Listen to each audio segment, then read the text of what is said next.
अच्छा,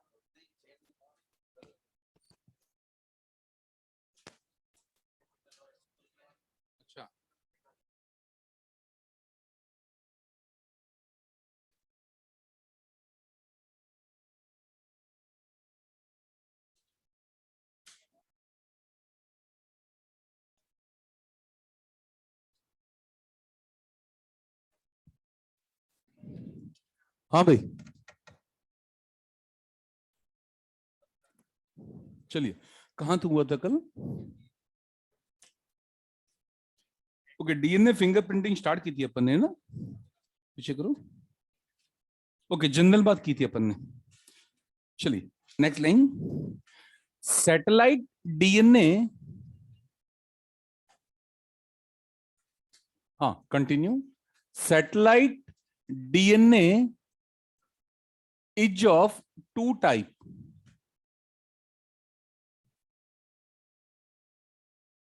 satellite DNA is of two type.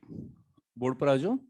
कल हमने सैटेलाइट डीएनए को डिस्कस किया था, एक वर्ड में खत्म करेंगे। What is the satellite DNA? Tandem repeat. What is the satellite DNA? Tandem repeat क्या होता है इसका मतलब कल हमने समझा था, मतलब रिपीट से जो एक के बाद एक है, एक के बाद। सिंपल सी भाषा में बोले, what are the tandem repeat? Clustered repeat. मतलब ये स्कैटर्ड है या क्लस्टर्ड है, मतलब एक के बाद बिखरे हुए या गुच्छे में है। अब ये हमारे पास एक क्रोमोजोम है और ये दूसरा क्रोमोजोम है। इस क्रोमोजोम के इस पार्ट में एक रिपीट है, क्या है? एक। और यहां पर भी एक रिपीट है, दोनों टेंडम रिपीट है। यहां जो रिपीट है वो क्या है? जी ए जी ए जी ए जी ए जी ए जी ए।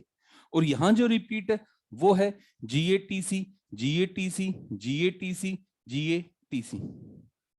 क्या ये एक टेंडम रिपीट है या नहीं है? और ये भी एक। यहां पर जो रिपीटिंग यूनिट है, जो रिपीटिंग सीक्वेंस है, वो कौन है? यहां जो रिपीटिंग सीक्वेंस है वो कौन है? यहां रिपीटिंग सीक्वेंस क्या है? यहां रिपीटिंग यूनिट की लंबाई क्या है? दो बेस पर। यहां रिपीटिंग यूनिट की लंबाई, यहां उसकी लंबाई, यहां उसकी लंबाई। तो जो सैटेलाइट डीएनए है वो क्या है? एक तरह का। वो टेंडम रिपीट दो तरह का होता है। कितनी तरह का होता है? One is the, other is the.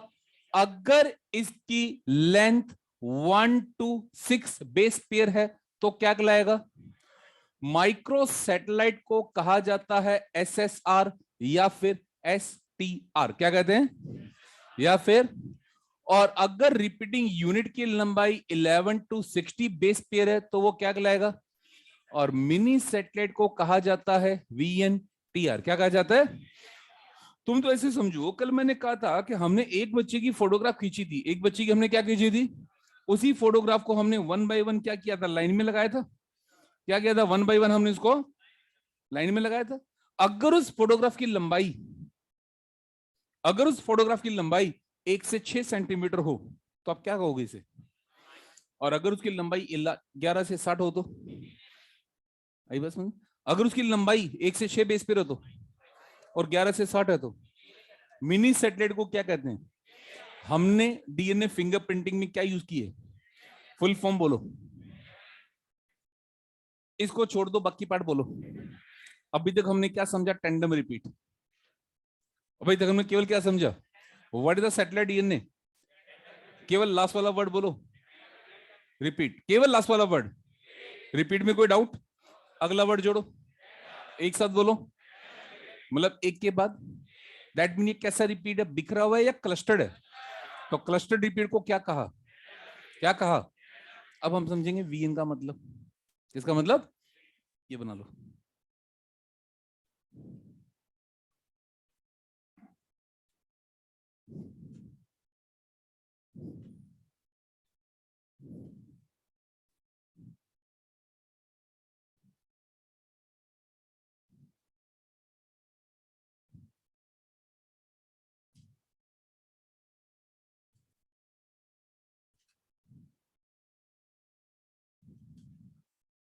जब आप एनसीईआरटी पढ़ोगे ना तो एनसीईआरटी में गिवन है कि satellite DNA is of two type on the basis of base ratio, length of the segment और यूनिट ऑफ रिपीट्स। हम किसके बेस पर लेते हैं? रिपीट की लंबाई के बेस पर। किसके बेस पर? जो हमारा रिपीट है, रिपीट की लेंथ क्या है? किसकी लेंथ? सिंपल सी भाषा में बोलूं, हम किसके बेस पर लेंगे? फोटोग्राफ की लंबाई क्या है, मतलब उस ग्रुप की लंबाई क्या है, या फोटोग्राफ की लंबाई क्या है? फोटोग्राफ का नंबर कितना है उससे मेरे को मतलब, मेरे को किससे मतलब? फोटोग्राफ की लंबाई। अगर फोटोग्राफ की लंबाई 1 से 6 है तो मैंने क्या कहा, और अगर 11 से 60 है तो मैंने क्या कहा? हमने क्या यूज किया डीएनए फिंगरप्रिंटिंग के लिए? माइक्रो सैटेलाइट या मिनी सैटेलाइट? इन्हीं को क्या कहा जाता है? Heading डलेगी VNTR। VNTR सबसे पहले इसकी full form variable number of tandem repeat.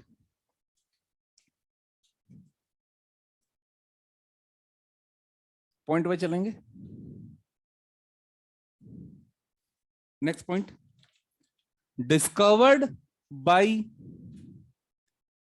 Alec Jeffrey.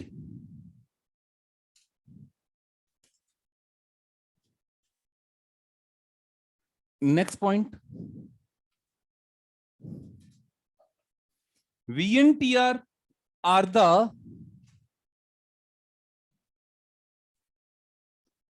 non-coding sequence. VNTR are the non-coding sequence that do not code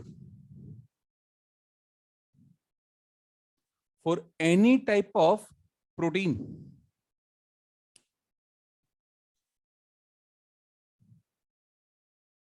Next line.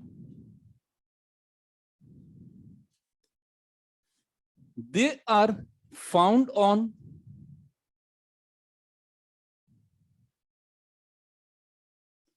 every chromosome of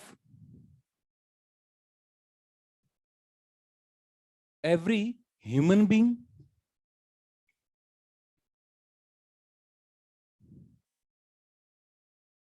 that are highly polymorphic in their number, that are highly polymorphic in their number. Next line. Number vary from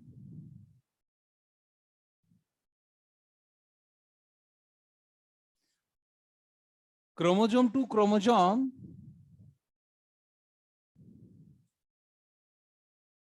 as well as from person to person.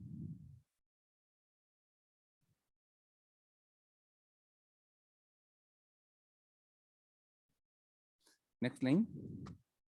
Number is also variable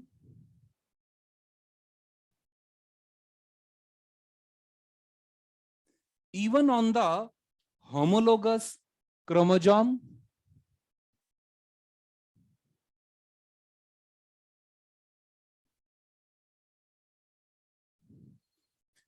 Next point. Average size of VNTR, average size of VNTR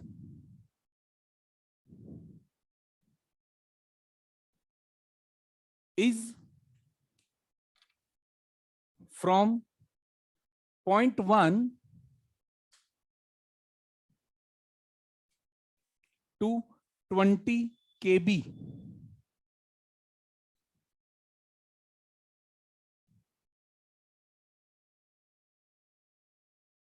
0.1 to 20 kb kilo base, 0.1 to 20 kb. Next, these VNTR are the basis of DNA fingerprinting. These VNTR are the basis of DNA fingerprinting.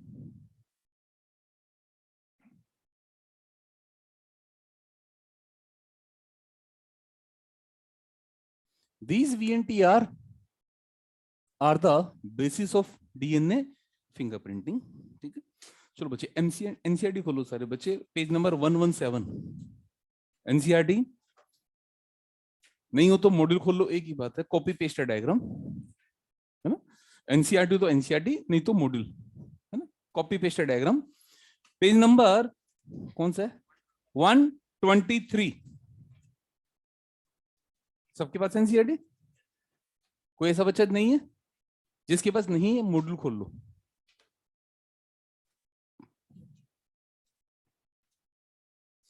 One 123 page number मिला? ठीक है, ला बेटा मेरे को दे। आज तक की जितनी भी बुक हमें मिली है उनमें सबसे अच्छा डायग्राम डीएनए फिंगरप्रिंटिंग है एनसीईआरटी में। इससे अच्छा डायग्राम कहीं नहीं है। ये समझना जिसको आप नेग्लेक्ट करते हो ना नेग्लेक्ट, इससे अच्छा एक्सप्लेनेशन किसी में नहीं है। डन। ये एक इंडिविजुअल है ए और ये दूसरा इंडिविजुअल है बी। ओके, इस डायग्राम को समझना सब बच्चों को। बोर्ड पर आ जाओ। पहले मैं इंडिविजुअल ए की बात करता हूं। मैंने इस इंडिविजुअल से 3 पेयर लिए, 7th pair, 2nd pair, 16th pair. As पर एनसीईआरटी चल रहा हूं मैं, डायग्राम चेक करते रहो। कितने पेयर लिए गए हैं? 3 पेयर। कितने? कौन सा? हर एक पेयर में एक क्रोमोसोम मैटरनल होता है और एक क्रोमोसोम और एक क्रोमोसोम ये पैटर्नल। तो ये पैटर्नल पे ध्यान दो। पैटर्नल पे आपको ये जो दिखाया गया है, ये जो एक बॉक्स है, ये एक बॉक्स एक रिपीट है। ये जो एक बॉक्स है वो क्या है? एक। गिनो कितने रिपीट हैं? 3। इस पे गिन के बताओ कितने हैं? 4। गुड, हाँ जी, डन। चलो सेकंड पेयर पे आ जाओ, गिनो पैटर्नल पे कितने हैं? 8। कितने हैं? 1 2 3 4 5 6 7 8। मैटरनल पे गिनो 7। 1 2 3 4 5 6 7। डन। 16 पेयर पे आ जाओ। बोलो पैटर्नल पे कितने हैं? 1 2 3 4 5। नेक्स्ट पे गिनो कितने हैं? 10। 1 2 3 4 5 6 7 8 9 10। क्लियर? ये जो आपको एक ब्लॉक दिखाई दे रहा है, ये जो एक ब्लॉक दिखाई दे रहा है, ये लाला एक फोटो है। समझ गए? ये यहां वो फोटो कितनी बार रिपीट है? जल्दी जल्दी बोलते चलो।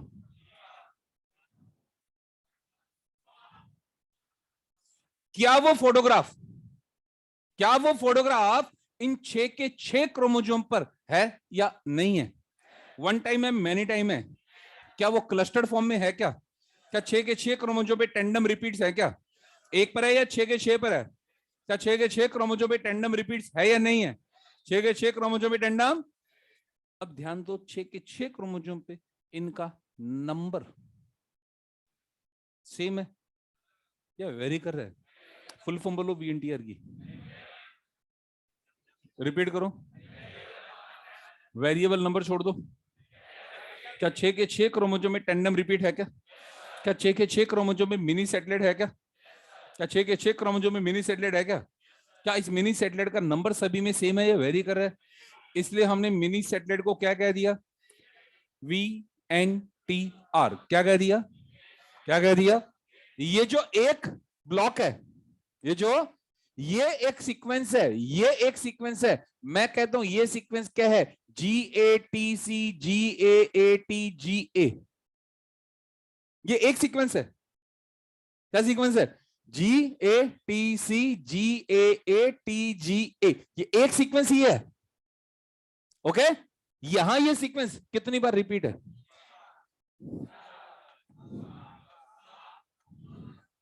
क्या ये सीक्वेंस यहां रिपीटिशन में है? किस तरह का रिपीटिशन है? बिखरा हुआ या क्लस्टर्ड है? क्लस्टर्ड रिपीट को क्या कहा हमने? क्या इस क्रोमोसोम में टेंडम रिपीट है?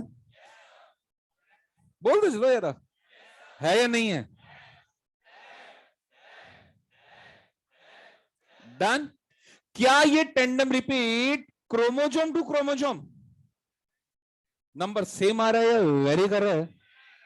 होमोलोगस क्रोमोसोम में number, homologous chromosome number chromosome to chromosome same आ रहा है, वेरी कर रहा है।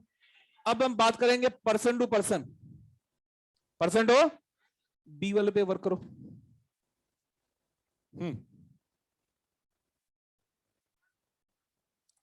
एक मिनट लाला, एक मिनट रुको बेटा, इतनी क्या जल्दी है? जल्दबाजी तुमने पहले करी रखी है, रट्टा मारी रखा तुम लोगों ने। चलो आराम से चलो, बोलो कितना है यहाँ पे? है जी 12, 1 2 3 4 5 6 7 8 9 10 11, 11 है? अरे कोई नहीं, चलो इस पे गिनो। 9, 1 2 3 4 5 6 7 8 9, चलो इस पे गिनो। 8, चलो 1 2 3 4 5 6 7 8, चलो नेक्स्ट पे गिनो। 1 2 3 4 5 6 7, चलो नेक्स्ट पे गिनो। है जी 1 2 3 4 5, नेक्स्ट पे गिनो। 1 2, 2 ही है। चलो आ जाओ। यही सीक्वेंस इस भाई के पास भी है। यही सीक्वेंस इस भाई में भी क्या 6 के 6 क्रोमोसोम में ये सीक्वेंस है या नहीं है? कितनी बार है?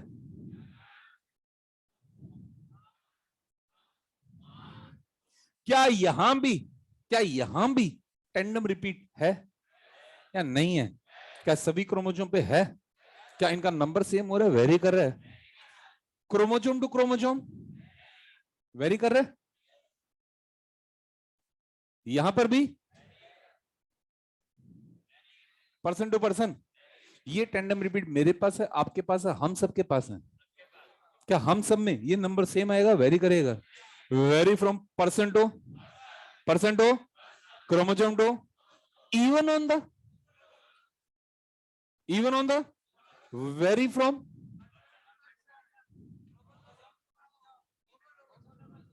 even on the क्या वेरी कर रहा है? नंबर या सीक्वेंस? क्या वेरी कर रहा है? एक बार वेरिएबल नंबर छोड़ दो, दोबारा बताओ। अब आपके सामने 12 क्रोमोसोम है, 6 इधर के 6, क्या 12 के 12 क्रोमोसोम पे टेंडम रिपीट है या नहीं है? नंबर सेम आ रहा है, वेरी कर रहा है? That's why they are called variable number of. क्या इसके पास मिनी सैटेलाइट है? क्या सभी के पास मिनी सैटेलाइट है? बट इन मिनी सैटेलाइट का नंबर सभी के पास सेम आ रहा है, वेरी कर रहा है, इसलिए हमने इसे क्या कहा? VNTR। चलो पढ़ना शुरू करो कॉपी से। पहला पॉइंट बोलो। हाँ पहले तो फुल फॉर्म है वेरिएबल नंबर ऑफ। दूसरा पॉइंट बोलो, तीसरा पॉइंट बोलो। ये अपन ने कल डिस्कस किया था, कोडिंग पार्ट है, नॉन कोडिंग पार्ट है। इसका मतलब अगर यहाँ कोई म्यूटेशन आता है उसका फिनोटाइप पे कोई इफेक्ट आएगा नहीं आएगा? चलो चौथा पॉइंट बोलो।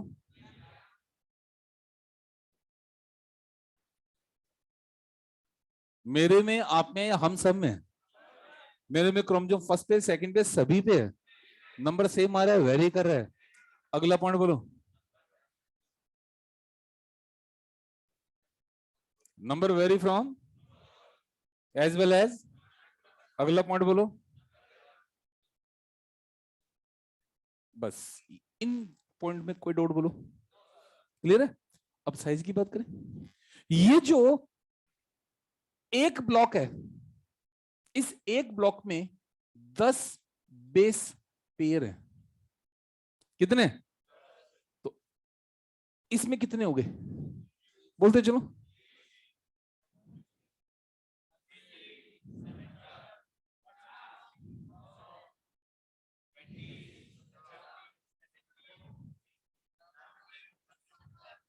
बस।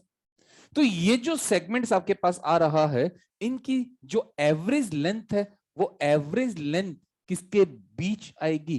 0.1 से 20 केबी। ये 0 से 120 केबी एक ब्लॉक की लेंथ है या इस पूरे सेगमेंट की लेंथ है? सोच समझ के बोलो। एक ब्लॉक की है या पूरे सेगमेंट की है? एक ब्लॉक की लेंथ नहीं है। एक ब्लॉक की लेंथ कितनी है? 10। एक ब्लॉक की लेंथ कितनी है? तो इस सेगमेंट की लेंथ कितनी आ रही है? 30।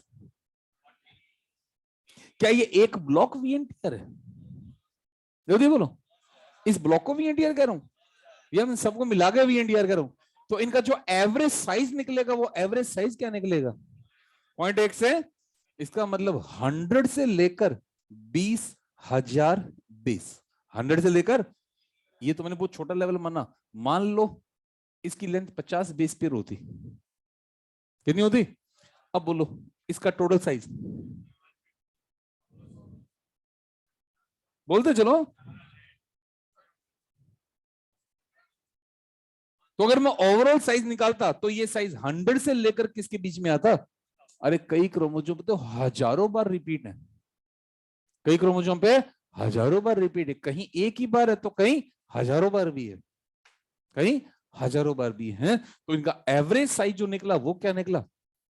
100 से लेकर 20,000। 100 से लेकर 100 से लेकर, ये तो बात हुई वीएनटीआर। किसकी बात हुई? बोलो वीएनटीआर में कोई डाउट? अब हम जाएंगे आरएफएलपी की तरफ।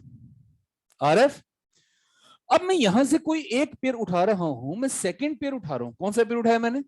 सेकंड पेयर में ये कौन है?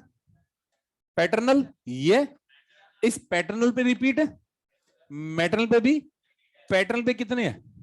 मैटरनल पे ये पैटर्नल आ गया। ये यहां कितने रिपीट है? यहां, यहां, यहां। इन रिपीट्स के दोनों तरफ रिपीट के क्या पाई जाती है? Recognition site. वो रिकॉग्निशन साइट इनके एक तरफ है या दोनों तरफ है?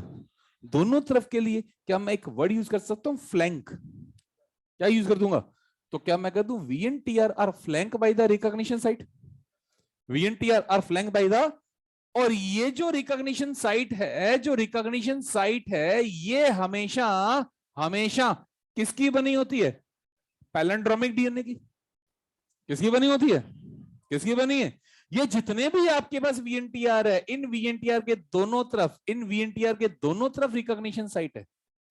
जितने भी आपको दिखाई दे रहे हैं, इनके दोनों तरफ क्या है? Recognition site. इनके दोनों तरफ क्या है? और ये रिकॉग्निशन साइट्स किसकी बनी है? पैलेंड्रोमिक। और याद करो, इन रिकॉग्निशन साइट्स पर कौन काम करता है? Restriction endo nucleus. कौन काम करता है? अब दूसरी चीज याद करो, आर ई को मतलब नहीं है डीएनए किसका है। आर ई को मतलब है उसकी रिकॉग्निशन साइट है या। आर ई केवल किस में मिलते हैं? बैक्टीरिया में। और वर्क केवल बैक्टीरिया के अगेंस्ट करते हैं या सभी के अगेंस्ट? बस उसको अपनी रिकॉग्निशन साइट मिलनी चाहिए। उसको अपनी रिकॉग्निशन साइट, क्या उसकी रिकॉग्निशन साइट यहां है या नहीं है? एक तरफ है या दोनों तरफ है? पिलाओ आर ई। मैंने इसे आर ई पिलाया, कट कहां लगेगा? यहां कट लगेगा, यहां कट लगेगा, दोनों तरफ कट लग गया, तो मेरे को बीच का फ्रेगमेंट मिल गया। चलो इसको पिलाओ आरी। कहां कट लगेगा? यहां लगेगा, यहां लगेगा, ये फ्रेगमेंट मिल गया। डन। ये फ्रेगमेंट और ये फ्रेगमेंट, इन दोनों फ्रेगमेंट की लेंथ सेम आएगी या अलग आएगी? क्यों अलग आएगी? क्या कारण है?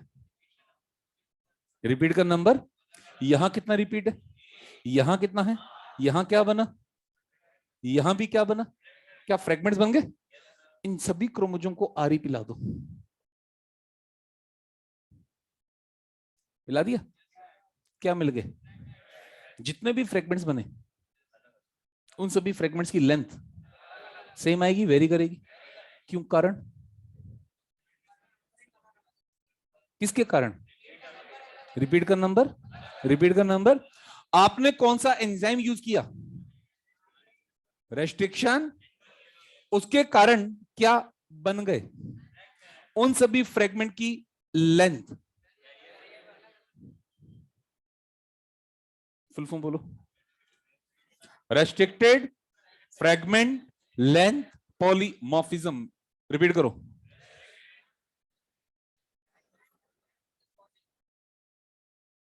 कुछ पूछना आपको? वन लाइन दिमाग लगाओगे sir? RFLP is because of the VNTR. RFLP कोई नई चीज? उल्टा काम करो सारे। मान लो कि 6 के 6 क्रोमोसोम पे, मान लो 6 के रिपीट्स का नंबर 10-10 होता, 10-10-10-10-10-10 फ्रेगमेंट बनते या नहीं बनते? बट उन सभी फ्रेगमेंट की लेंथ, लेकिन वास्तविकता से इसका कोई संबंध। वास्तविकता में क्या सभी पर रिपीट्स का नंबर सेम है या वेरी करेगा? फ्रेगमेंट बनेंगे नहीं बनेंगे, उन सभी फ्रेगमेंट की लेंथ सेम आएगी, वेरी करेगी। That is known as the RFLP। का कारण कौन है? अगर VNTR नहीं होता, अगर, तो लेंथ पॉलीमॉर्फिज्म आती या नहीं आती? सीधी सी बात है, VN के कारण LP आई है, वेरिएबल नंबर के कारण लेंथ पॉलीमॉर्फिज्म है। अगर वेरिएबल नंबर की जगह कांस्टेंट नंबर होता तो लेंथ पॉलीमॉर्फिज्म नहीं होती, वो लेंथ मोनोमॉर्फिज्म होती। वो लेंथ पॉलीमॉर्फिज्म होती या लेंथ मोनोमॉर्फिज्म होती। लेकिन सच्चाई क्या है? क्या VNTR, क्या मिनी सैटेलाइट का नंबर कांस्टेंट है या वेरी करेगा? अगर नंबर वेरी ही नहीं करता तो हम इन्हें VNTR कहते ही नहीं। हम इन्हें VNTR क्यों कह रहे हैं? फुल फॉर्म क्या है VNTR की? आपको वर्ड अपने आप क्या बता रहा है? नंबर। अगर नंबर वेरी करेगा, नंबर, तो फ्रेगमेंट की लेंथ भी तो, अगर नंबर में चेंज आ रहा है तो फ्रेगमेंट की लेंथ में भी तो चेंज आएगा ही। तो यार RFLP कोई नई चीज है या VNTR का ही रिजल्टेंट है? तो हमने DNA फिंगरप्रिंटिंग में क्या यूज किया है? RFLP या VNTR? क्या यूज किया है? क्या यूज किया है? अरे लाला, VNTR ही अगर नहीं होता ना तो RFLP का तो मतलब ही नहीं रहा ना। RFLP का तो, अब इसके भी मेरे पास फ्रेगमेंट आ गए।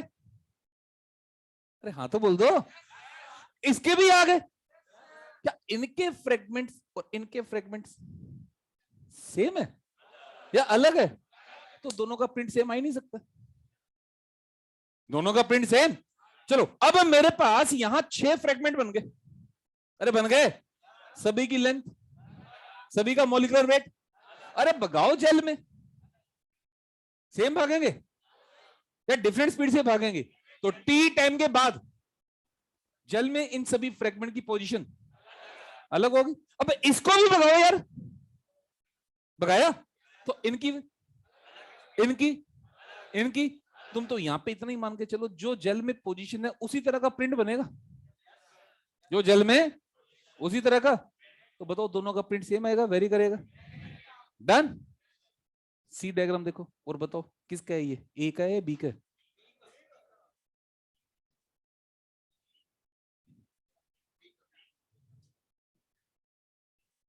क्लियर? क्यों? सी वो सेल है जो आपको क्राइम साइट पे मिली है। मेरे तरफ देखो रे, सी वो सेल है जो आपको क्राइम साइट पे, आपको पता करना ये सेल किसकी। अरे हमें बंदा थोड़ी मिले, हमें तो डेड बॉडी मिली एक, हमें तो क्राइम साइट पे एक डेड बॉडी मिली। अब हमें पता करना इसको मारा किसने। तो पूरी रिसर्च में हमारे हाथ एक सेल आ गई। क्या गई हमारे हाथ? एक सेल जो हमारे हाथ आ गई। हमने इस सेल से क्या निकाल लिया? न्यूक्लियस। न्यूक्लियस से क्या निकालिए, क्रोमोसोम से क्या निकाल लिया, और डीएनए निकालकर हमने प्रिंट बना लिया। क्या बना लिया?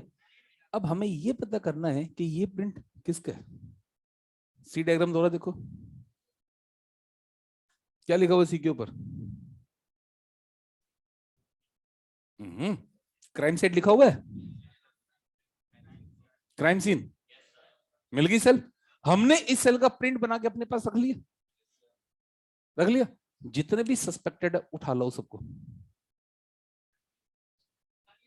समझ गए? सभी के एक एक सेल निकाल लो और सभी का प्रिंट डेवलप कर लो, जिससे प्रिंट मैच कर गया ना। खूनी नहीं है, खूनी नहीं है, हमारा सीधा सा फंडा है भाई, तू वहां था। मतलब ये नहीं कह रहे तू खूनी है, हम कह रहे तू चश्मदीद गवाह है। समझ गए रे? अगर तू वहां नहीं था तो तेरी सेल वहां कैसे आई? अब ये पक्का हो गया कि ये सेल तो उसी की है, ये और किसी की सेल तो, मतलब उस बंदे की सेल वहां मिली या नहीं मिली? मतलब वो वहां, उसको एग्जैक्टली पता वहां हुआ, या तो बता दे वरना फिर तू ही है, या तो वरना फिर। कभी मौका मिले तो डिस्कवरी पे एक प्रोग्राम आता है एफबीआई का, फेडरल ब्यूरो इन्वेस्टिगेशन, पूरा फॉरेंसिक साइंस है पूरा।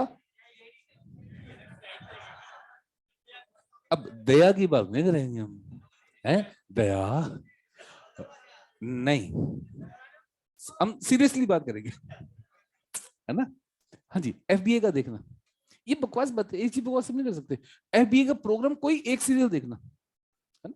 वो क्या करते हैं, जहां डेड बॉडी मिलती है, जहां कोई भी क्राइम साइट है, उसके आसपास का पूरा एरिया सीज करके रखते हैं, ताकि कोई मूवमेंट ना हो सकता, मूवमेंट से वो सबूत खत्म हो जाए।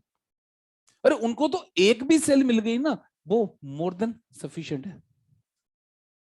एक भी सेल मिल गई तो मोर देन सफिशिएंट है या नहीं है? उनको चाहिए डीएनए। क्या चाहिए?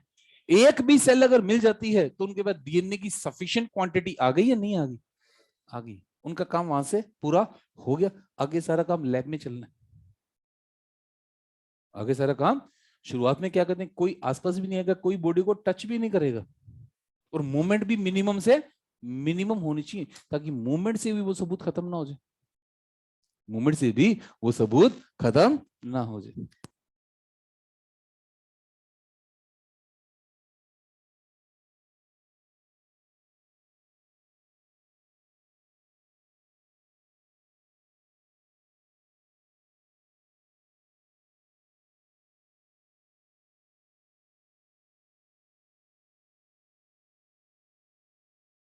तो एक सेल भी मिल जाएगी, एक सेल भी मिल जाएगी, तो हमें वहां से प्रिकॉशनरी क्या चलना है, प्रिकॉशनरी क्या चलना है, ध्यान देना। हमने जो क्रोमोजोम क्राइम साइट वाली सेल से लिए, देखो क्राइम साइट वाली सेल से कौन से क्रोमोजोम लिए, 7 2, वही सेम क्रोमोजोम आपको विक्टिम के लेने। क्यों? Vary from chromosome to. मान लो आपने क्राइम साइट से 7 to 16 लिया, और आपने विक्टिम से 8 3 17 ले लिया, अगर विक्टिम वो भी है तो भी प्रिंट सेम क्यों नहीं आएगा? अब ऊपर के दोनों डायग्राम चेक कर लो, जो क्रोमोजोम आपने क्राइम साइट से लिए थे वही सेम क्रोमोजोम आपने विक्टिम के लिए।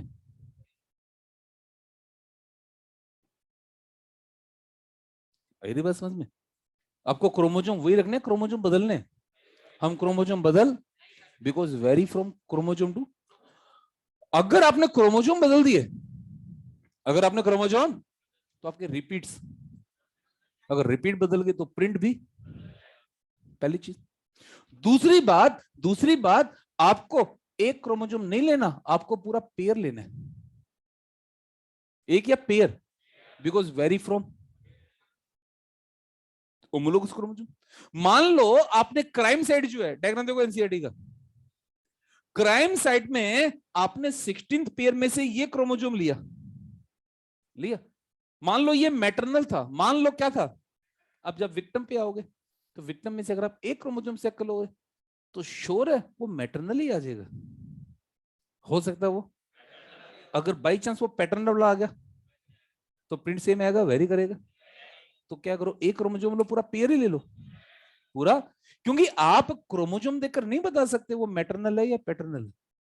आपके पास जो क्रोमोजोम पापा से आया वो आपके लिए पैटर्नल है, हो सकता है पापा के लिए वो मैटरनल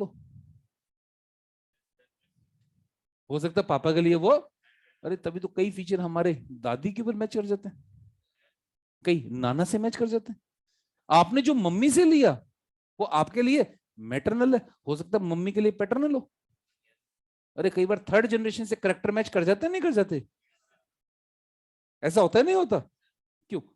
क्यों आपको जो मम्मी से मिला वो आपके लिए मैटरनल, क्रोमोजोम भी थोड़ी लिखा वो मैटरनल है या पैटर्नल है। आपको मैंने दो क्रोमोजोम दे दिए, तुम देखकर बता दो कि कौन मैटरनल है कौन पैटर्नल है? नहीं बता पाएंगे, बता पाएंगे नहीं बता पाएंगे। तो एक लेंगे, पूरा पेयर लेंगे पूरा, ताकि उसमें मैटरनल भी आ जाए और उसमें चेक करो, सिंगल नहीं लिया पूरा पेयर लिया, सिंगल लिया पूरा पेयर लिया। पहली चीज ध्यान दो रे, वही पेयर लिए जो क्राइम साइड से थे। दूसरा सिंगल लिया पेयर लिया, सिंगल नहीं ले सकते, सिंगल लेंगे पेयर लेंगे। अगर सिंगल लेंगे तो प्रिंट सेम आएगा, बदल जाएगा। खड़ा हो, ये था ना कल, इसकी डब्ल्यूबीसी निकाली, क्या निकाली? 3 पेयर निकाल ली। इसी की मसल सेल निकाली, 3 पेयर निकाल ली, प्रिंट सेम आएगा, दोनों का अलग आएगा, दोनों का प्रिंट। क्यों? इसकी बॉडी की सारी सेल जेनेटिकली आइडेंटिकल है, 100%। इसकी डब्ल्यूबीसी और मैंने मेरी डब्ल्यूबीसी, ये इसकी डब्ल्यूबीसी है और ये मेरी डब्ल्यूबीसी है, सेम आएगा, वेरी करेगा। क्यों? सेल तो सेम है। डन। अच्छा, इसकी डब्ल्यूबीसी और इसकी मसल, डब्ल्यूबीसी से लिया 7-16, मसल से लिया 8-3-15। क्यों भी? दोनों सेल इसकी है। डन। ओके। अब मैंने इसकी जो मसल है, इसकी मसल से मैंने 7th एक क्रोमोसोम लिया, 2nd एक लिया, 16th एक के लिया, और डब्ल्यू से भी एक एक लिया। मैं श्योर नहीं कहूंगा वेरी करेगा ही करेगा, बट मैं श्योर ये भी तो नहीं सेम ही आएगा। वेरी कर सकता है या नहीं कर सकता?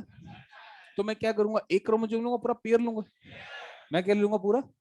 मैं क्या लूंगा पूरा? अब देखो रे डायग्राम, सब कुछ तो इसमें लिखा हुआ है डायग्राम की फॉर्म में। आपने क्राइम साइड से जो पेयर लिए हैं वही सेम पेयर आपने सस्पेक्ट के लिए हैं, लिए? आपने क्राइम साइड पे जो भी वर्क किया उससे सिंगल लिया या पेयर? सिंगल लिया या पेयर? सिंगल ले सकते हो या पेयर? और वही पेयर आपने किसके ले लिए? सस्पेक्ट। अब लास्ट फंडा, एक पेयर नहीं लेंगे, 3 या 4 पेयर ले लो, 3 या डन। इंडिविजुअल ए और बी दोनों में वर्कआउट करो, सेकंड पेयर सेम हो रहा है, सेकंड पेयर। वो क्या बताना चाह रहा है कि कभी कभार यार कुछ क्रोमोसोम ऐसे भी होते हैं जिन पे रिपीट्स का नंबर सेम हो सकता है। तो क्या लेंगे, एक पेयर लेंगे या 3 या 4 पेयर ले लो, सभी पे सेम हो जाए, ये तो पॉसिबल। हाँ, एक आधे पे सेम दिया आपको ये केस। सेकंड में देख लो, सेकंड में दोनों में सेम आ रहे हैं नहीं आ रहे? आ रहे, लेकिन सभी भी तो सेम, सभी भी तो सेम। तो कुछ बैंड मैच कर जाएंगे, लेकिन 100% मैचिंग हो ये तो पॉसिबिलिटी। तो क्राइम केस अगर सोल्व करना है तो क्या देखी जाएगी? 100% मैचिंग। क्या देखी जाएगी? आरबीसी को कभी भी यूज नहीं किया जा सकता। आया हुआ क्वेश्चन कर लोगे सारे, आरबीसी को यूज। अब अगर रेप के सोल्व करना है, रेप के सोल्व करना है, रेपिस्ट कौन है, तो हमें तो फीमेल बॉडी के अंदर स्पर्म मिलेगा।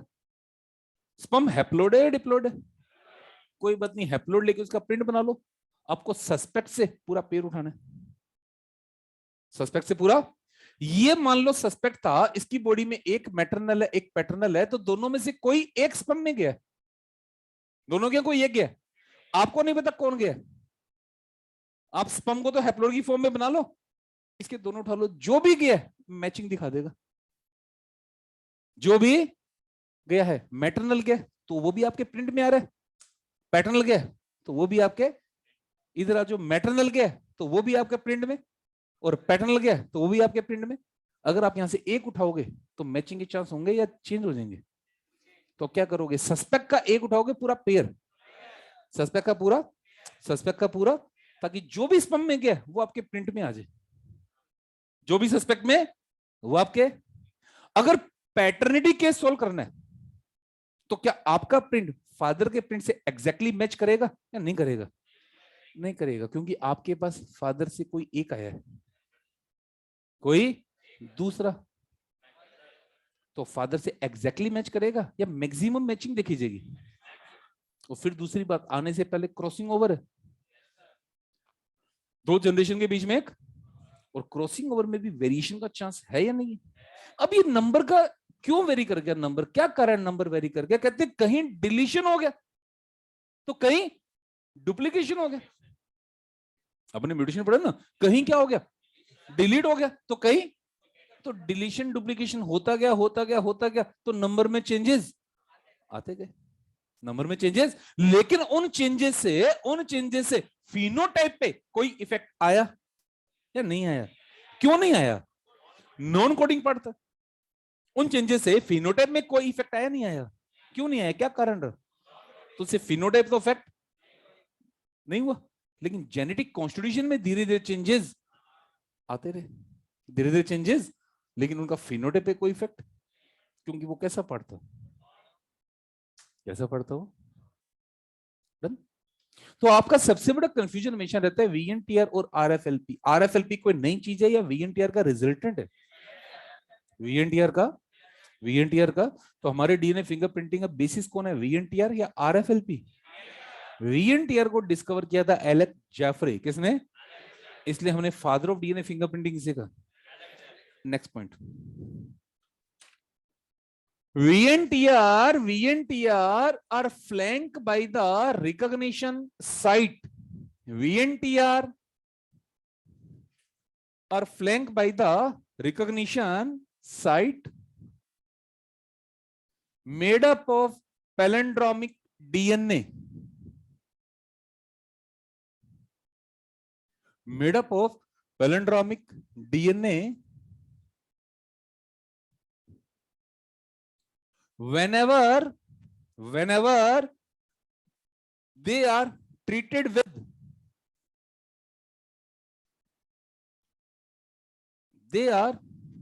whenever they are treated with RE, whenever they are treated with RE, DNA get fragmented.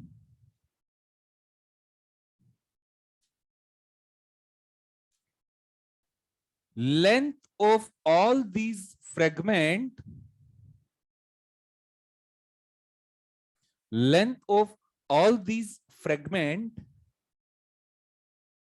is polymorphic.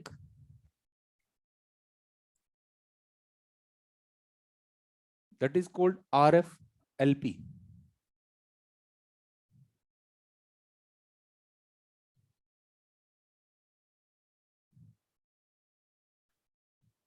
Bracket में restricted fragment length polymorphism, RFLP की full form restricted fragment length polymorphism.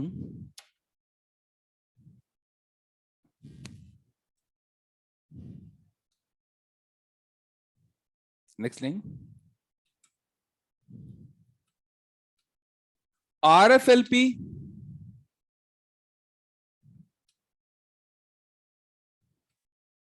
is because of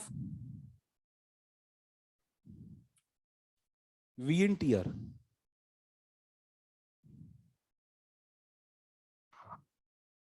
bracket में हिंदी में variable number के कारण length polymorphism है।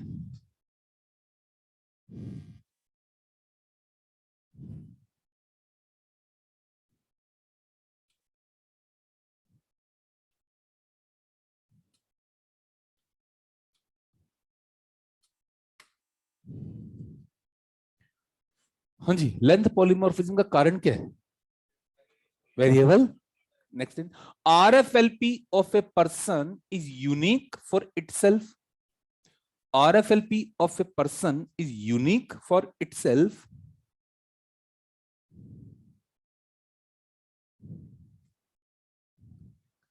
RFLP of a person is unique for itself. Next line. RFLP of two person never can be same. RFLP of two person never can be same except monozygotic twins. क्या आपके जैसे RFLP world में किसी दूसरे के हो सकते हैं? तेरा मोनोजाइगोटिक ट्विंस है? इसका है? नहीं है? तो फिर दूसरे किसके हैं? क्या क्या गड़बड़ करते रहते हो? क्या आपके जैसे RFLP वर्ल्ड में किसी दूसरे के हो सकते हैं? और जिसके हो सकते हैं वो है नहीं, जिसके हो सकते हैं वो, और उसके अलावा और किसी दूसरे के सेम हो नहीं सकते। तो क्या आपके जैसा प्रिंट वर्ल्ड में किसी दूसरे को हो सकता है? किसी दूसरे का? तो क्या प्रिंट बनाकर पहचान सकते हैं वो सेल किसकी है? प्रिंट बनाकर आसानी से पहचाना कि वो सेल किस सस्पेक्ट की है।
अरे बातें नहीं।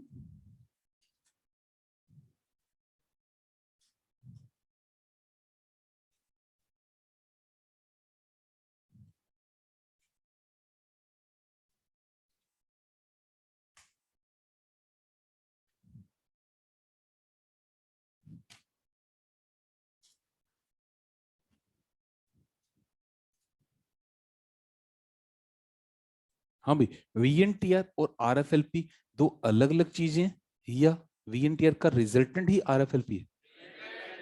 VNTR के कारण ही RFLP है। अगर VNTR नहीं होते तो RFLP भी नहीं होते। अगर VNTR नहीं होते तो RFLP भी नहीं होता।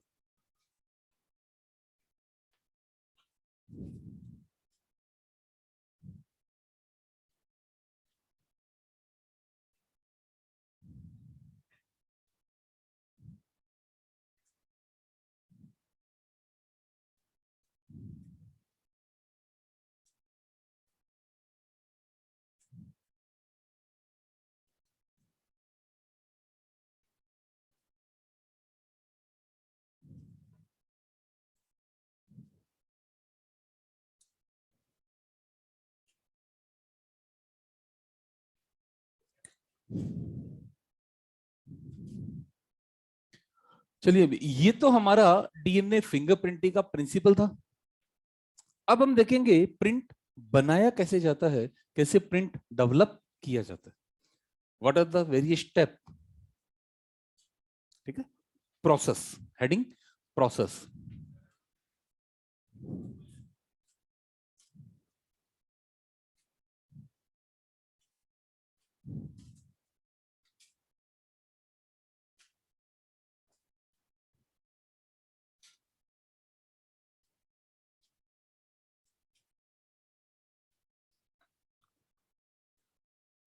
प्रोसेस में हमारा पहला स्टेप है आइसोलेशन ऑफ डीएनए।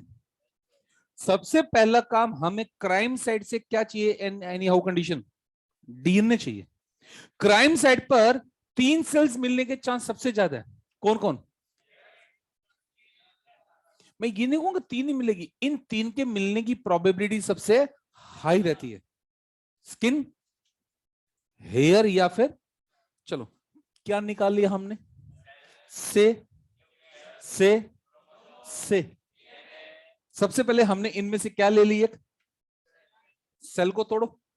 सेल को तोड़ के क्या निकाल लिया, न्यूक्लियस को तोड़ो, क्या निकल गया, क्रोमोसोम में से।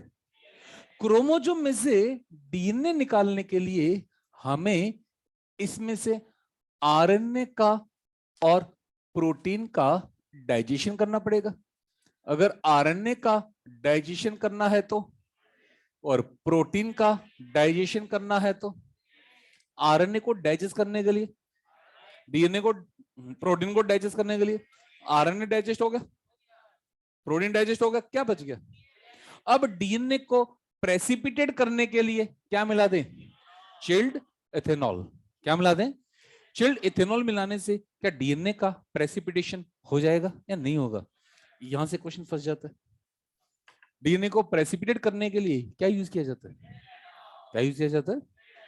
बनाते रहो कॉपी में। पहला आइसोलेशन ऑफ डीएनए।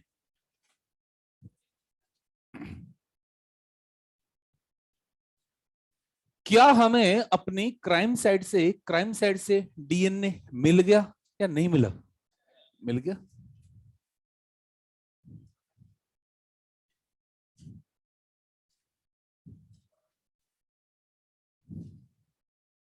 मतलब फील्ड में हमारा काम क्या रहेगा, फील्ड में केवल इतना सा काम रहेगा कि इन तीनों में से कोई एक चीज मिल जाए हमें फील्ड में, इन तीनों में से कोई एक चीज फील्ड में मिल जाए। बाकी सारा काम फील्ड में है, लैब में है, सारा काम लैब में। फील्ड से तो हमें बस एक सैंपल चाहिए, फील्ड से हमें केवल एक सैंपल चाहिए। सैंपल मिल गया तो हम उसे अब लैब में ले आएंगे।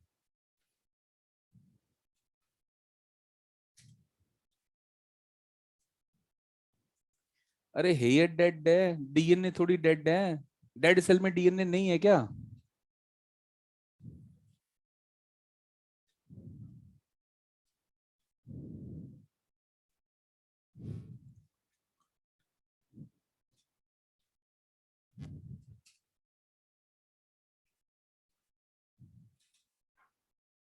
हो गया यहां तक?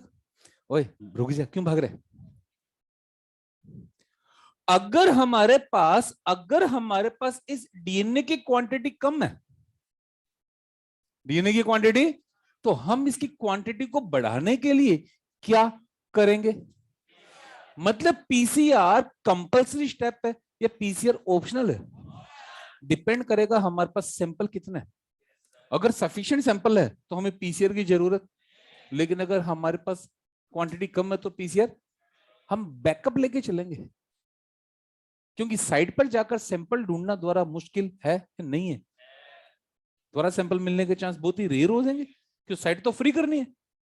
साइट तो अगर हमारे पास डीएनए की सफिशिएंट क्वांटिटी है तब इसको मल्टीप्लाई करने की जरूरत, लेकिन अगर इनसफिशिएंट है, कम है, तो हम क्या करेंगे मल्टीप्लाई के लिए? तो पीसीआर कंपल्सरी है या ऑप्शनल है? लिखना है। If DNA content is low, if DNA content is low, then it is multiplied by the PCR. If DNA content is low, then it is multiplied by the PCR. PCR is the optional step. PCR is the optional step. समझ गए बच्चे? अब PCR को हम DNA fingerprinting का part माने या ना माने, वो डिपेंड करेगा बाकी ऑप्शन क्या सेट हो रहे हैं। 3 बार आ गया ये क्वेश्चन, माने या, सब डिपेंड करेगा रिमेनिंग ऑप्शन क्या सेट हो रहे हैं। रिमेनिंग ऑप्शन तीसरी बार रिपीट हुआ ये क्वेश्चन, वो सब डिपेंड करेगा अदर ऑप्शंस क्या है।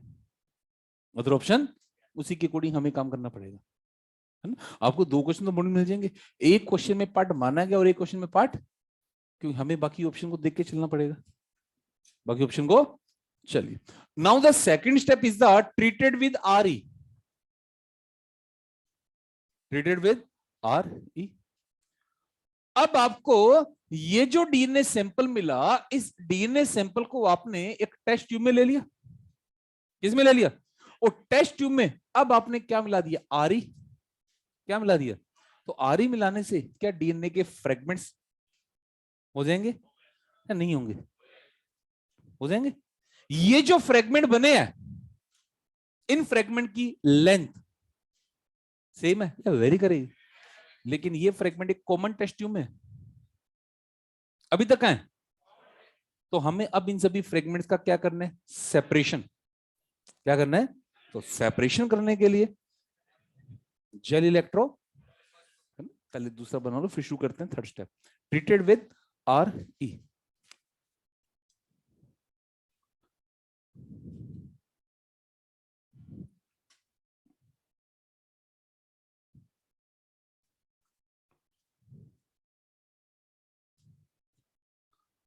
जो भी आपको क्राइम साइट से डीएनए मिला था, उस डीएनए को अब आपने आरई से ट्रीट कर लिया, तो आरई से ट्रीट करने के बाद, आरई से ट्रीट करने के बाद में क्या आपको वहां डीएनए के फ्रेगमेंट्स मिल गए या नहीं मिले, अब उन सभी फ्रेगमेंट की लेंथ सेम है, वेरी करेगी, क्यों वेरी करेगी, कारण क्या है, तो अब हमें सब फ्रेगमेंट को क्या करना पड़ेगा, सेपरेट करना पड़ेगा। सेपरेट करने के लिए डालो थर्ड हेडिंग, जेल इलेक्ट्रोफोरेसिस,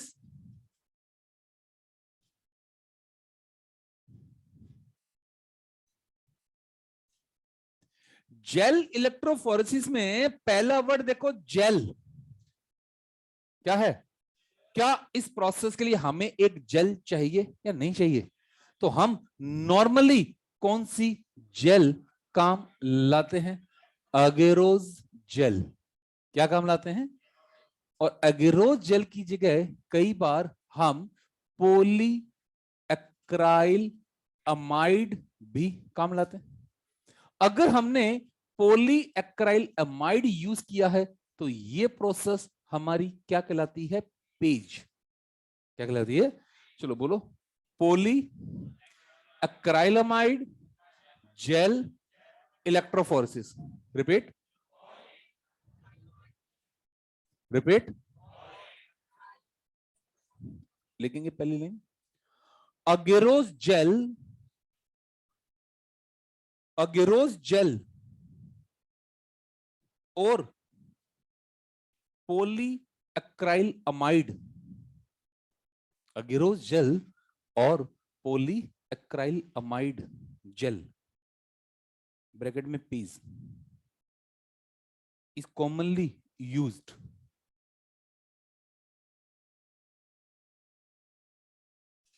दोनों में से पहली प्रायोरिटी किसको देनी है, ज्यादा कॉमन। अब एगेरोज आपने पढ़ा हुआ है, seaweeds, see Gracilaria and the Gelidium, Gracilaria and the, चलो लाला पहला स्टेप आ गया। अब जेल बनाने के बाद, जेल बनाने के बाद इस जेल पर क्या लगाया जाएगा, इलेक्ट्रिक फील्ड, क्या लगाया जाएगा, क्या लगाया जाएगा। अब मेरे को ये बताओ, ये जो आपका डीएनए है, जो डीएनए है, चार्ज है या अनचार्ज है, कैटायन है या एनायन है, तो इलेक्ट्रिक फील्ड में, इलेक्ट्रिक फील्ड में मूव करेगा या नहीं करेगा, कहां जाएगा, कैथोड या एनोड, कहां जाएगा, कहां जाएगा। तो अगर मैं जेल में इलेक्ट्रिक फील्ड लगा दूं तो इलेक्ट्रिक फील्ड में डीएनए की मूवमेंट होगी नहीं होगी, कहां होगी, कहां होगी, next line, electric field is created on the gel, electric field is created on the gel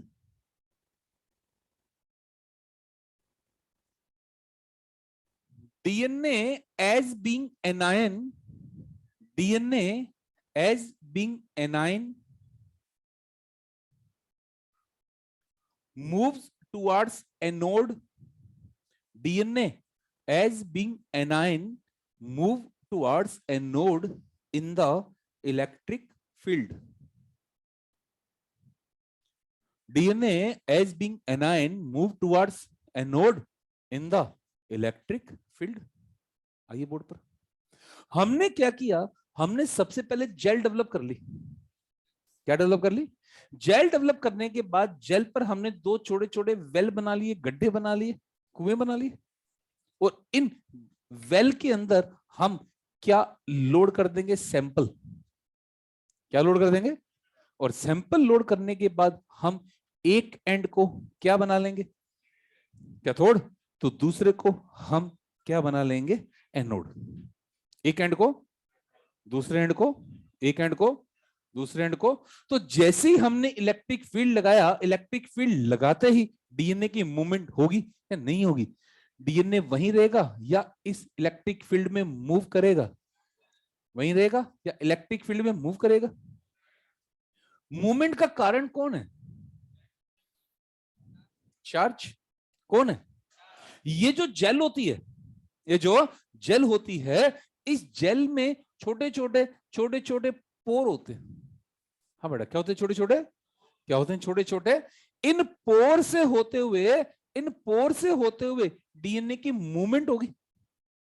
DNA की, तो जो छोटा सेगमेंट होगा वो आसानी से, लेकिन बड़ा सेगमेंट तो सभी की रेट ऑफ मूवमेंट सेम आएगी, वेरी करेगी। सभी की रेट ऑफ मूवमेंट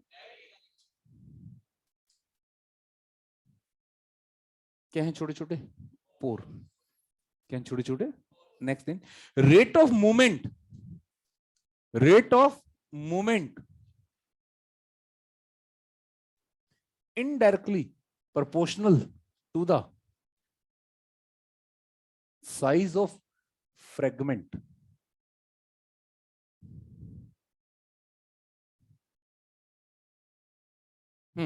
मूवमेंट का कारण चार्ज है या साइज है? मूवमेंट का कारण डिफरेंशियल मूवमेंट का कारण, मूवमेंट का कारण डिफरेंशियल मूवमेंट का कारण सभी फ्रेगमेंट की मूवमेंट सेम होगी या वेरी करेगी? जो छोटा फ्रेगमेंट होगा वो आसानी से मूव करेगा, नहीं करेगा? बड़ा फ्रेगमेंट आसानी से मूव करेगा या उसे टाइम लगेगा? छोटा फ्रेगमेंट आसानी से मूव, बड़े फ्रेगमेंट को मूवमेंट करने में तो टी टाइम के बाद सभी फ्रेगमेंट की पोजीशन सेम आएगी, वेरी कर जाएगी? सेम आएगी, वेरी कर जाएगी?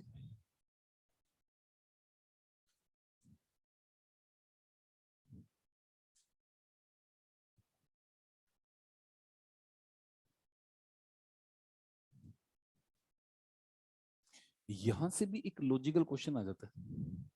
रुक जो बोर्ड पर देख लो क्वेश्चन। आपको चार फ्रेगमेंट दे दिए गए ए बी सी डी। ए का वेट है 50 केबी, इसका वेट है 30 केबी, इसका वेट है 40 केबी, इसका वेट है 15 केबी। डन। कैथोड से एनोड की तरफ चारों की पोजीशन निकालनी। निकालो। एनोड एंड पर कौन पहुंचेगा? जो जितना छोटा होता है तेजी से भागेगा। तो सबसे छोटा एनोड एंड पर, कैथोड एंड पर, और सबसे बड़ा, सबसे छोटा, सबसे बड़ा। हो सकता है ये पूछ ले, आपको सीक्वेंस पूछेगा आपको। तुम तो पहले काम करना, सबसे छोटे को एनोड की तरफ रख देना, सबसे बड़े को, और फिर देखना पूछा क्या, एनोड टू कैथोड या। समझ गए कैसे करना? उल्टा कर देते हो कई बार, है ना? छोटी सी पिक्चर बना लेना, दो एंड बना लेना, है ना? जो सबसे छोटा है वो तो यहां रह गया, और सबसे बड़ा कौन है इनमें? ए, वो यहां रह गया। अब रेंज कर दो, 50, 50 के बाद 40, 40 के बाद 30, फिर 15। ये कौन है? 50 वाला कौन है? ए। 40 वाला कौन है? सी। 30 वाला कौन है? बी। और ये, अब ये पूछ रहा है या ये पूछ रहा है, आराम से निकाल लोगे, या एंड का काम भी बाद में कर लेना चाहिए? पहले क्या कर लो, उनकी सीक्वेंस अरेंज कर लो। क्या आ गया? 50, 40, 30, 15। नाम लिख लो और फिर एंड बना दो। क्या बना लो? आ जाएगा आंसर आराम से। आ सकता है क्वेश्चन।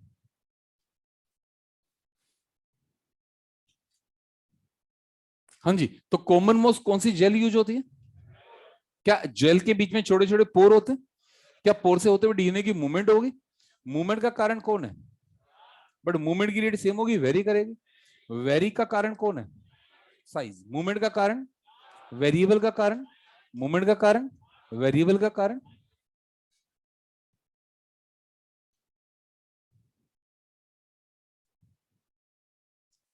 चलिए जी, हमें अपना डीएनए सैंपल मिल गया, इसको हमने आरई से ट्रीट कर लिया। आरई से ट्रीट करने के बाद में हमने इसका जेल इलेक्ट्रोफोरेसिस करवा लिया। अब फोर्थ स्टेप, ब्लोटिंग। फोर्थ आ गया ना, थर्ड कहां से?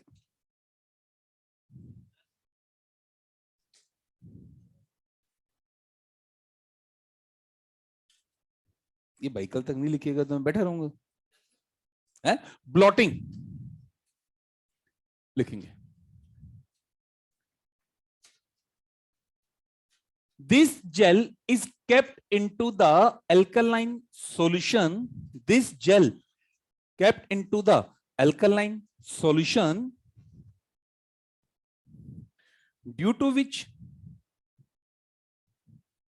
DNA ब्रैकेट में VNTR, due to which DNA bracket में VNTR get denaturated। डीनेचुरेशन क्यों किया, डीनेचुरेशन क्यों किया वो हम अभी आगे समझेंगे, अभी नहीं समझेंगे। डीनेचुरेशन क्यों किया है वो हम अभी समझेंगे, अभी नहीं समझने, ठीक है? इस स्टेप के बाद बस अभी याद करके चलना है। क्या कर लिया हमने? डीनेचुरेशन। क्या कर लिया हमने? बोर्ड पर आ जाओ। ये हमारी जेल थी, क्या थी हमारी? अब इस जेल के ऊपर हमने क्या लगाया? एक ब्लॉटिंग पेपर। क्या लगाया एक हमने? और ब्लॉटिंग पेपर लगाने के बाद ब्लॉटिंग पेपर में हमने थोड़ा सा वेट रख दिया। क्या रख दिया? ताकि वो पेपर वीएनटीआर के क्लोज कांटेक्ट में आ जाए। ये जो पेपर होता है ये एडजॉर्बेंट नेचर का होता है। किस नेचर का? तो ये पेपर क्या करेगा? जेल से डीएनए को खींच लेगा। जो डीएनए पहले जेल पर था, जो डीएनए पहले, वो अब जेल पे रहेगा या पेपर पे आ जाएगा। तो जेल से पेपर पे लाना क्या कहलाता है? ब्लॉटिंग। क्या कहलाता है? Next line, transfer of the DNA,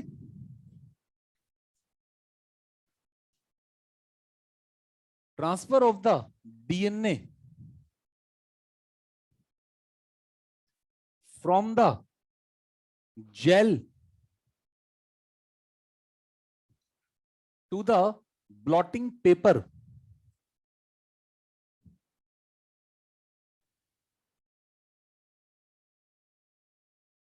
is called blotting, is called blotting. Nitrocellulose, nitrocellulose और नाइलॉन मेम्ब्रेन, nitrocellulose और nylon membrane is commonly used for the blotting.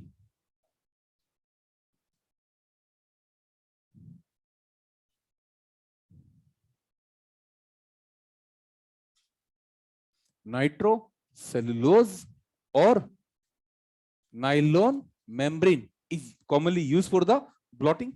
तो जो डीएनए हमारा जेल पर था, जो डीएनए हमारा जेल पर था, वो अब जेल पर रहेगा या पेपर पे आ गया? हमने जेल को कहां रख दिया? एल्कलाइन सॉल्यूशन में रखने थे, क्या हो गया डीएनए का? और वो हमने डीएनए जेल से कहां ले आए? तो ये आ गया आपका ब्लॉट पेपर पे। अब बोर्ड पे ध्यान देना, अब सब बाद में लिखना है। अब हम इस ब्लॉट पेपर पर क्या डालेंगे? प्रोब। क्या डालेंगे? ये प्रोब क्या होते हैं? ये जो प्रोब होते हैं ये सिंगल स्ट्रैंड डीएनए है। क्या है probe? In single strand DNA में, सिंगल स्ट्रैंड डीएनए में रेडियो एक्टिविटी है। क्या है? और ये प्रोब वीएनटीआर के कॉम्प्लीमेंट्री है।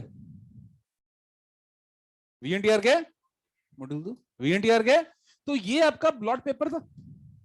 ब्लॉट पेपर पर हमने क्या किया? खूब सारे प्रोब डाल दिए और प्रोब डाल के हमने पेपर को ऐसे हिला दिया, तो वो प्रोब पूरे पेपर पे फैल गए पूरे पेपर पे। वो प्रोब क्या है? वीएनटीआर का कॉम्प्लीमेंट्री, वीएनटीआर का। तो जहां जहां उस प्रोब को वीएनटीआर मिलेगा, जहां जहां प्रोब को वीएनटीआर मिलेगा, तो क्या प्रोब वीएनटीआर से जाकर जुड़ जाएगा या नहीं जुड़ेगा? तो क्या ये आपका वीएनटीआर फिर से डबल स्टैंड हो गया? इसलिए हमने डीनेचुरेशन किया, ताकि आगे जाकर हम इसके साथ प्रोब जोड़ सकें। प्रोब, अगर आपका वीएनटीआर पहले से डबल स्टैंड होता तो क्या प्रोब जोड़ पाते? नहीं जोड़ पाते, प्रोब नहीं जोड़ पाते। प्रोब, तो ये जो हमने ब्लॉटिंग पेपर था, ब्लॉटिंग पेपर पे क्या डाल दिया? व्हाट आर द प्रोब, जिनमें क्या है, और ये वीएनटीआर का। तो जहां जहां प्रोब को वीएनटीआर मिल गया, वहां क्या हुआ? प्रोब जाकर जुड़ गया, प्रोब जाकर। इतना काम करने के बाद अब हम इस ब्लॉटिंग पेपर को वॉश करेंगे। क्या करेंगे? ताकि जो प्रोब वीएनटीआर से जुड़ा हुआ है वो तो जुड़ा रहे, वो तो, लेकिन जो जुड़ा हुआ नहीं है, जो फ्री है, वो पेपर पे रहे या पेपर से हट जाए? पेपर से, पेपर से। अब हमें पेपर पे प्रोब भी दिखाई नहीं देगा। अब हमें पेपर पे तू बार बार मॉड्यूल को ले लेते है। अब हमें प्रॉपर पेपर पे प्रोब भी दिखाई। प्रोब को देखने के लिए अब बच्चे हम इसकी कराएंगे ऑटो। अब हमने पीछे क्या लगा ली? एक फोटोग्राफिक फिल्म। पीछे क्या लगाई? ये हमने रखा ब्लॉट पेपर। क्या रखा? और ब्लॉट पेपर पे अब हम डालेंगे एक्सरे। क्या डालेंगे? वो जो एक्सरे होंगी, वो जो एक्सरे होंगी, उन्हें कौन एब्जॉर्ब करेगा? जहां जहां एब्जॉर्प्शन होगा, जहां जहां एब्जॉर्प्शन होगा, क्या वहां एक बेंडिंग पैटर्न बन जाएगा या नहीं बनेगा? ये जो बेंडिंग पैटर्न बनकर आया है, ये जो बेंडिंग पैटर्न बनकर आया है, ये बेंडिंग पैटर्न कहलाएगा डीएनए फिंगरप्रिंट। क्या कहलाएगा? क्या कहलाएगा? अब नहीं चाहिए। क्या कहलाएगा? अब ध्यान से सुनना। हम वीएनटीआर को देख नहीं सकते। वीएनटीआर को देखने के लिए हमने प्रोब यूज किया। हम प्रोब को भी प्रोब को देखने के लिए हमने रेडियो एक्टिविटी यूज की। हम रेडियो एक्टिविटी को उसको देखने के लिए हमने एक्सरे यूज की। अब लगाओ दिमाग सर, क्या आपको पेपर पे वीएनटीआर दिखाई देगा? कहां है वीएनटीआर? लोकेट करने के लिए आपने पेपर पे क्या डाला? क्या आपको प्रोब दिखाई देगा? प्रोब कहां है? आपने उसको लोकेट करने के लिए प्रोब के साथ रेडियो। अब रेडियो एक्टिविटी क्या है? वो भी दिखाई। तो उसके लिए आपने क्या यूज की? क्या यूज की? जहां जहां एक्सरे एब्जॉर्ब हुई है, इसका मतलब वहां प्रोब था। इसका मतलब वहां वीएनटीआर था। क्या था वहां? क्या था वहां? ये जो बेंडिंग पैटर्न बनकर आया है, ये बेंडिंग पैटर्न आपको डायरेक्टली वीएनटीआर नहीं बताएगा, डायरेक्टली प्रोब बताएगा। डायरेक्टली क्या बताएगा? प्रोब या वीएनटीआर? और इनडायरेक्टली, इसलिए हमने वॉशिंग किया ताकि एक्स्ट्रा प्रोब हट जाए। एक्स्ट्रा प्रोब, अगर पेपर पे एक्स्ट्रा प्रोब बच गया तो वहां पर भी बैंड बनेगा नहीं बनेगा? वो रियल बैंड होगा या स्यूडो बैंड होगा? वो रियल बैंड, वो क्या होगा? तो हम क्या चाहते हैं कि प्रोब केवल वहां रहे जहां वीएनटीआर है। जहां जो प्रोब वीएनटीआर से जुड़ गया, उसने तो कर लिया बेटा हाइड्रोजन बॉन्डिंग। क्या कर लिया? तो वो पेपर पे रहेगा या वॉश आउट हो जाएगा? वो तो पेपर पे, और जिसने बॉन्डिंग नहीं की वो पेपर पे रहेगा, वॉश आउट हो जाएगा। एक भी प्रोब अगर पेपर पे एक्स्ट्रा बच गया तो वहां पे बेंडिंग पैटर्न बनकर आएगा। क्या हम वीएनटीआर को देख सकते हैं? देखने के लिए क्या हम प्रोब को देख सकते हैं? प्रोब को लोकेट करने के लिए क्या हम रेडियो एक्टिविटी देख सकते हैं? उसके लिए हमने उल्टा चलेंगे। एक्सरे को कौन एब्जॉर्ब करेगा? रेडियो एक्टिविटी किसके पास है? प्रोब कहां है? तो क्या एक्सरे की हेल्प से हम एक तरह से वीएनटीआर की लोकेशन को डिटेक्ट कर रहे नहीं कर रहे? तो हमने देख लिया उस पेपर पे कहां कहां वीएनटीआर था, कहां कहां तो क्या हमने एक प्रिंट बनाकर रख लिया? उठा लो सारे सस्पेक्ट, उठा ले सभी के प्रिंट डेवलप और चेक कर लो किसका प्रिंट मैच कर रहा है, किसका प्रिंट। तो क्या हमें डीनेचुरेशन करना जरूरी था या नहीं था? क्यों जरूरी था? क्या हमें प्रोब को जोड़ना जरूरी था? क्यों जरूरी था? हम वीएनटीआर को देख, तो उसको देखने के लिए आज की लाइफ में, आज की लाइफ में प्रोब की इंपॉर्टेंस हमारे पास बहुत ज्यादा बढ़ चुकी है। प्रोब का एक जनरल मीनिंग क्या है? To recognise someone, to recognise. अगर वीएनटीआर को रिकॉग्नाइज करना है ना, तो वीएनटीआर प्रोब, बोलो। एचआईवी रिकॉग्नाइज करना है, एचआईवी प्रोब। बैक्टीरिया रिकॉग्नाइज करना है, बैक्टीरिया प्रोब। अब कोविड रिकॉग्नाइज करना है, तो कोविड के प्रोब्स बना लिए हमने। हमने कोविड के भी तो प्रोब डेवलप किए हैं, कोविड के भी तो। अच्छा एक बात बताओ, हम आरटीपीसीआर में क्या करें? हम ये तो चेक करें हमारी बॉडी में कोविड का डीएनए है या नहीं, कोविड का न्यूक्लिक एसिड है या नहीं। क्या दीदे फाड़ के देखेंगे? तो किससे पहचानेंगे, किसे पहचानेंगे? हमने कोविड के अगेंस्ट प्रोब डेवलप कर लिया। क्या डेवलप कर लिया? प्रोब डेवलप कर लिया। और प्रोब से हम रिकॉग्नाइज कर लेंगे कि कोविड का न्यूक्लिक एसिड हमारी बॉडी में है, या अगर दिख गया तो रिपोर्ट हमारी पॉजिटिव है, नहीं दिखा तो रिपोर्ट हमारी। अरे भाई न्यूक्लिक एसिड को डिटेक्ट करने का दूसरा सोर्स क्या है हमारा? हम क्या सेल के अंदर घुसेंगे? हैं सारा आइटम उठा के सेल में घुस लिए, देख लिया हाँ भी कहाँ है कोविड, समझ गए रे? सलाइवा ले लिया, सलाइवा में कोशिश करेंगे नेजोफेरिंक्स में, तो वही हमें पता चल जाए कोविड का न्यूक्लिक एसिड है या नहीं है या। तो प्रोब का जनरल मीनिंग क्या है? To recognise something, to recognise. आज मॉलिक्यूलर डायग्नोज में, मॉलिक्यूलर डायग्नोज में हम प्रोब को बहुत ज्यादा यूज कर रहे हैं। प्रोब को, प्रोब हमेशा क्या होगा? सिंगल स्टैंड या डबल स्टैंड? हमेशा जिसके साथ रेडियो एक्टिविटी है। प्रोब हमेशा क्या है? जिसके साथ, जिसके साथ। मान लो मेरे को चेक करना है कि किसी की बॉडी में एचआईवी का इन्फेक्शन हुआ है क्या, चेक करना है। तो हमने उसकी सेल को लिया, ब्लॉटिंग तक के सारे स्टेप कर लिए, कर लिए। अब हम एचआईवी के स्पेसिफिक प्रोब डाल देंगे। क्या डाल देंगे? और अगर उसका बैंड बन गया तो उसका बैंड बजा हुआ है, लगाओ दिमाग लगाओ, आपने किसके अगेंस्ट प्रोब डाले हैं? अगर उस पर्सन में एचआईवी का न्यूक्लिक एसिड है तो उसका प्रोब जाकर जुड़ जाएगा, तो बैंड, पहले बैंड, वो तुम समझ लीजिए। तो आज हमारे पास वैरायटी ऑफ प्रोब्स हैं, आज हमारे पास वैरायटी ऑफ प्रोब्स हैं। आज की मॉलिक्यूलर डायग्नोस के अंदर हम ज्यादातर काम प्रोब्स के बेस पे कर रहे हैं।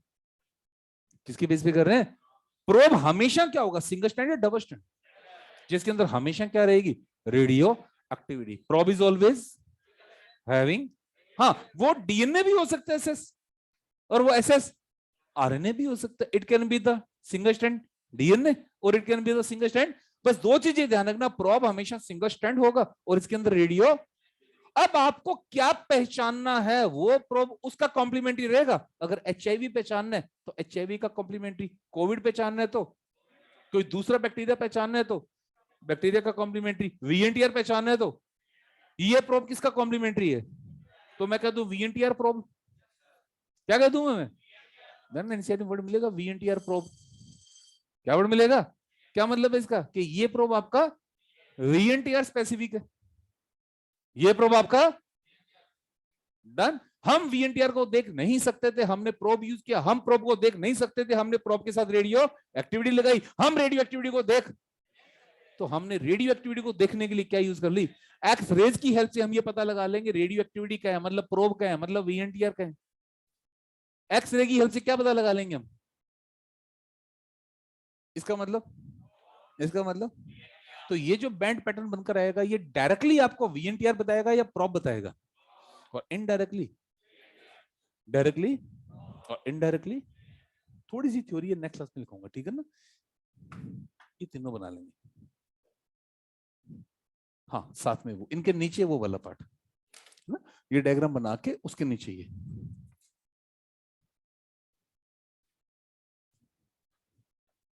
चलो बाकी नेक्स्ट में करेंगे।